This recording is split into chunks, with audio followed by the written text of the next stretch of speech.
बिस्मिल्लाहिर्रहमानिर्रहीम। अस्सलाम वालेकुम। मेरा नाम कैसर है। आप कैसर खान यूट्यूब चैनल देख रहे हैं। आज की वीडियो में बहुत कुछ है, सब कुछ आपके लिए बहुत ही खास है। ये तमाम चीजें हम जल्द जल्द कवर करेंगे। बहुत सारी खबरें हैं, नेपाल, श्रीलंका, बांग्लादेश, चाइना, हर जगह से खबर आपके लिए लाया हूं। सबसे पहले जो चाइना के सरबराह हैं शी जिनपिंग, वो पाकिस्तान के दौरे पर उनका शेड्यूल हो गया है, वो आने वाले हैं।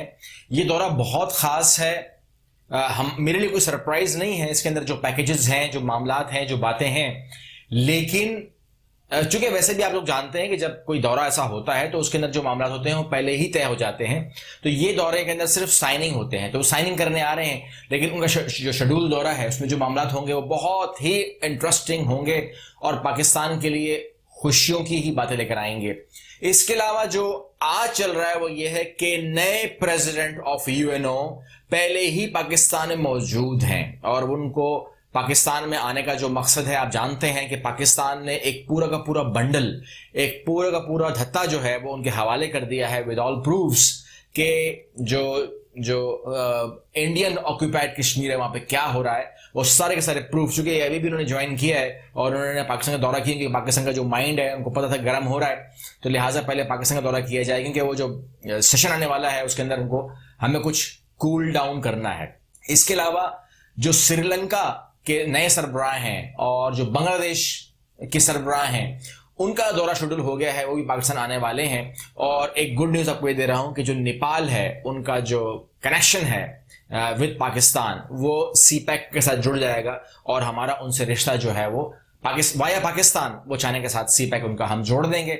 ये माहिदा भी आप बहुत जल्द 1-1.5 महीने में देख लेंगे। लेकिन इस वीडियो को शुरू करने से पहले और उसमें बहुत कुछ देने से पहले मैं मुबारकबाद देता हूं पाकिस्तान को, पूरी नेशन को।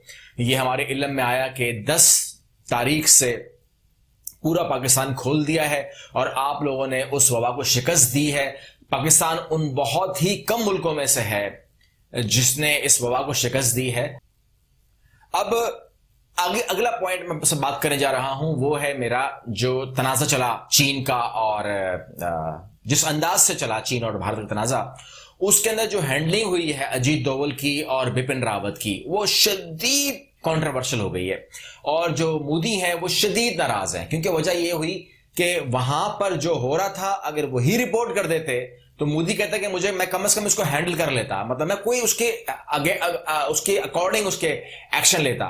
मगर जो हैंडलिंग की है अजीत डोवल ने वो ये कि वहां पिटते रहे, यहां कहते रहे कि जी हम जीत गए, चाइना लेट गया, चाइना मर गया, चाइना डर गया, चाइना भाग गया। वहां की हालत कुछ और थी, वहां पर सूरत हाल कुछ और बढ़ती गई।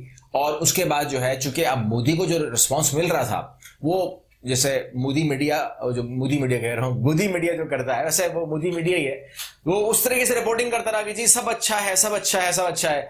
लेकिन मामला जो है वो अब मसला है कि अगर इनको इस मौके पर फायर करते हैं क्योंकि उनकी जो पोजीशन है ना वो फायर करने वाली है अजीत डोवल। और मैंने आपसे वीडियो में कहा भी था कि इनका इस्तीफा जो है वो सर पे है, वो यही रिपोर्ट थी जो मैं आपको कह रहा था कि इस्तीफा आने वाले हैं।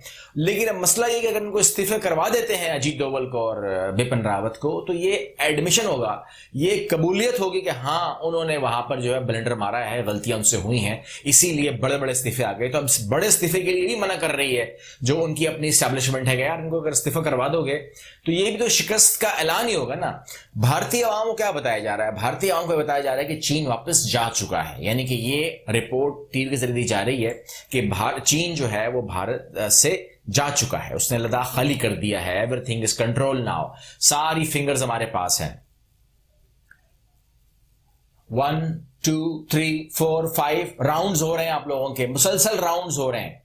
अब कोई इनसे पूछेगा यार ये राउंड्स फिर क्यों हो रहे हैं, यानी कि टॉक्स हो रही है ना, अभी आपको कोई कंक्लूजन तो नहीं हुआ है। रोज चले जाते हो उनके पास, रोज चले जाते हो, या तो उनकी चाय भी फंटास्टिक है या फिर क्या मामला है, फिर ये भी आवाम को बताएं।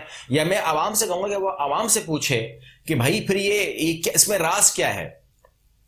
अब एक बहुत बड़ी खबर मैं आपको सामने शेयर करूंगा, लेकिन वो इस वीडियो में मैं आपको लंबी नहीं दे सकता क्योंकि ये शॉर्टकट वीडियो है मेरी। तो उसमें यह है कि जो केपी शर्मा है, KP Sharma Oli, prime minister of Nepal, उन्होंने जो है राम जन्मभूमि जो है वो बताई है और उसके इनॉग्रल करने जा रहे हैं वो। ये खबर है 9 तारीख की, उन्होंने इनॉग्रल करने के लिए अनाउंसमेंट कर दी है and he is going to inaugurate Ram Janmabhoomi. और उन्होंने जो है स्टांस लिया इस पर, वो कहा, बहुत सारे इंडियंस ने मेरे जो कमेंट किया कि वो बैक हो गए हैं, पीछे हट गए हैं, ऐसी कोई बात नहीं है, पाकिस्तान में अफवाहें हैं। खबर देख लीजिए, खबर आपके सामने में शेयर कर देता हूं कि अब वो इनॉग्रेट करने जा रहे हैं जन्मभूमि और वहीं पर राम मंदिर बनेगा। एक राम मंदिर आप बना रहे हैं, एक वहां बनेगा। अब जो सुप्रीम कोर्ट का जो वर्डिक है, जब मैंने इसको डिटेल से पढ़ा, तो लंबा बहुत है, बहुत लंबा वर्डिक है, लेकिन वो ऑनलाइन अवेलेबल आप पढ़ सकते हैं, पीडीएफ फॉर्मेट के अंदर पूरा कॉपी करके आराम से पढ़िएगा। सुप्रीम कोर्ट ने कहा है, जो मतलब जो आपको बताने वाली बात है वो ये है कि उन्होंने कहा है कि यानी कि तकवीयत मिलती है वो शर्मा की, जो शर्मा ओली जो है, के.पी. शर्मा ओली, उनकी बात को उन्होंने बोला कि जी हमने जितना भी इन्वेस्टिगेट किया, जितने भी हमारे सामने सबूत आए, वो ये कि जो बाबरी मस्जिद थी वो किसी भी मंदिर पे नहीं बनी, मतलब जन्मभूमि छोड़ दीजिए राम की, वो किसी मंदिर पे भी नहीं बनी थी उस वक्त। उससे पहले वहां कुछ नहीं था, वो एक सादा जमीन पर एक मस्जिद बनाई गई थी। तो जन्मभूमि तो बहुत दूर की बात है ना, और उस जमीन से खुदाइयां कर रही, आप जो भी किया, मगर सुप्रीम कोर्ट, आपकी सुप्रीम कोर्ट कह रही है कि हमने ये बात तो कंफर्म कर ली कि वहां पर कोई भी ऐसी चीज हमारे सामने नहीं आई।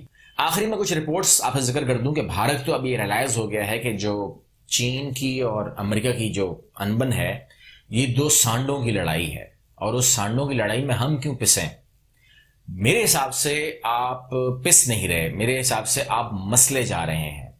आपकी जो इस टाइम पोजीशन है वो एक घास की है, और जो मैं आपको गौर से देख रहा हूं तो ये घास सूखी है, और अगर सूखी घास है तो याद रखिए, आग कोई भी लगाए जलना घास को होगा। ये जो सांड है ना, ये पीछे जाते हैं, टक्कर मारते हैं, फिर पीछे जाते हैं, फिर टक्कर मारते हैं, मगर मैं उसके दरमियान में आपको देखता हूं। ये टक्कर जो दोनों की लगती है ना, ये लगती आपको है, यानी कि उस दरमियान में टक्कर के बीच में आप आ रहे हो इस टाइम, तो वो मुसलसल टक्करें जो हैं वो भारत के ऊपर लग रही हैं। और ये ना हो कि वो टकरे मार मार के वो तो चले जाएंगे, सांड चले जाएंगे। सांड का हमेशा यही है, हमने देखा है, जहां वो आते हैं वो चले जाते हैं। एक अनाउंसमेंट होती है आने की और एक अनाउंसमेंट होती है जाने की। चीन जो है वो अपना काम कर रहा है, जो अमेरिका है वो भी आएगा, टकरे मारेगा, चला जाएगा, लेकिन इसके दरमियान ये जो घास है, ये यकीनन इन कामों में, इन बातों में, इन हरकतों से जो अभी इस टाइम मोदी चला रहे हैं,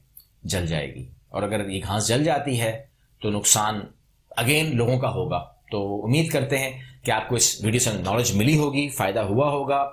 उम्मीद करता हूं कि आप सब्सक्राइब करेंगे, अगर आप लाइक करेंगे तो आई विल बी हैप्पी, और अगर आप शेयर करेंगे तो ये बहुत अच्छा है कि लोगों को इस किस्म की जो एक न्यूज़ होती है, बहुत सारी आपको मैंने दे दी आज, फायदा हुआ है। अल्लाह हाफिज।